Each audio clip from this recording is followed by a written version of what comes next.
ምን ቆያችሁ እያልኩኝ ማስተረብነት ሕክምናውን በሚገባ አድርጎ ወደ ሀገሩ በሰላም እንደተመለሰ መልእክት አስተላልፎልናል። እግዚአብሔር ይመስገን። ወንድማችን በሰላም ወደ ሀገር ስለገባ እግዚአብሔር ይመስገን።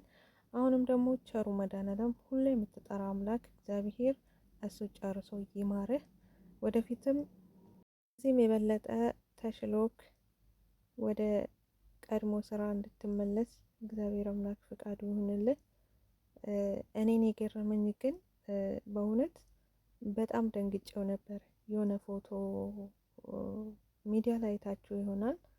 እንዴት ይሄ ይሆናል ብቻ ተጠራጥራለሁ። እና ሰው ብዙ ነገር ያደርጋል። አሁን ይሄ ሰው መልካም ሰው ነው። ማርያምን ለተቸገሩት የሚደርስ ለተራቡት የሚያዝን እዝን ልቦና ያለ ሰው ነው። ማስተረብነት ማለት ይሄ ነው ማለት ራሱ አስፈላጊ አይደለም። ምክንያቱም ሁላችን ስለሱ ስለምናውቅ ማለት ነው። እና ሰው እንዴት ክፉ ነገር ያስባል? ሰው እንዴት ቢሆን በሰላም ታክሞ ወደ ሀገሩ እንዲመለስ እና ወደ ቀድሞ ጤንነቱ እንዲመለስ ጸሎት ማድረግ እንጂ ሰው እንዴት ክፉ ነገር ያስባል? እና በጣም ያሳዝናል ግን ማለት ነው። እውነት ምናልባት እኔ እንጃ የተለያየ ነገሮችን ለማግኘት ይሁን ብቻ ጥሩ አይደለም። እንደዚህ አይነት ልብ ባይኖረው መልካም ነው ብዬ ነው የማስበው ማለት ነው። ያም ሆነ ይሄ ግን ወንድማችን መልካም ሰው በሰላም ወደ ሀገሩ ገብተዋል። ልጁንም ሚስቱንም ቤተሰቦቹንም በሰላም አግኝቷቸዋል። ጓደኞቹም ተሰብስቦ በፊት እንደሸኙትም በጋራ ተቀብሎታል። እግዚአብሔር ይመስገን።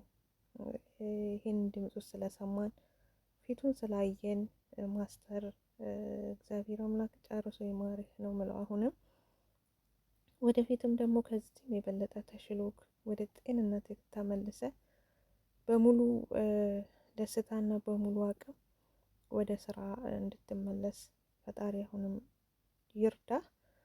ወደምትወደውና ወደምታከብረው ወደ አገልግሎት እንድትመለስ እግዚአብሔር ይርዳ። ጤናን ጨርሶ ይመልስልህ። በእውነት በጣም ደስ ይላል። ግን አሁንም ያው ሐኪሞቹ ክትትል እንዲያደርግና ሕክምናውንም እንዲከታተል ነግሮታል። ያው እየተመላለሰ ይከታተላል ይመስለኛል። እግዚአብሔር እንግዲህ አሁንም እንደ በፊቱ ሁሌ የምትጠራና ሁሌ ከአፍ ላይ የማታወርደው እግዚአብሔር ይርዳ፣ ጨርሶ ይማርህ እና ሁሌም ማንም ሰው አይታማም።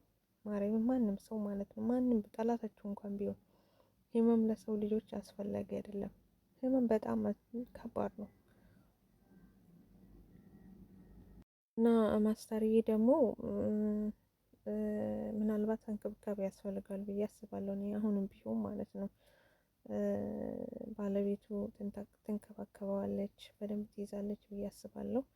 ምክንያቱም ሰውነቱ መመለስ አለበት፣ በደንብ ማገገም አለበት። የሆነ አንዳንድ ጊዜ ራሳችሁን ጥላችሁ ስራ ላይም በቃ ስለ ስራ ብቻ ስታስቡ ራሳችሁንም ማታንከባከቡ እንክብካቤ ከሌለ ህመም ይመጣል። ተገቢ በቂ እንቅልፍ ካልተኛ እረፍት፣ የሰው ልጅ እረፍት ማድረግ አለበት። እሱ ግን ትንሽ ያስፈልጋል ብዬ አስባለሁ ማለት ነው። እንግዲህ ማስተራችን ፈጣሪ ጨርሶ ይማረን። በሰላም ስለመጣ በጣም ደስ ብሎናል። እግዚአብሔር ይመስገን ስለ ሁሉም ነገር እና ማስተርዬ ወደ ሀገሬ ስለገባ በጣም ደስ ብሎኛል። መልካም ቆይታ ውድ ቤተሰቦቼ።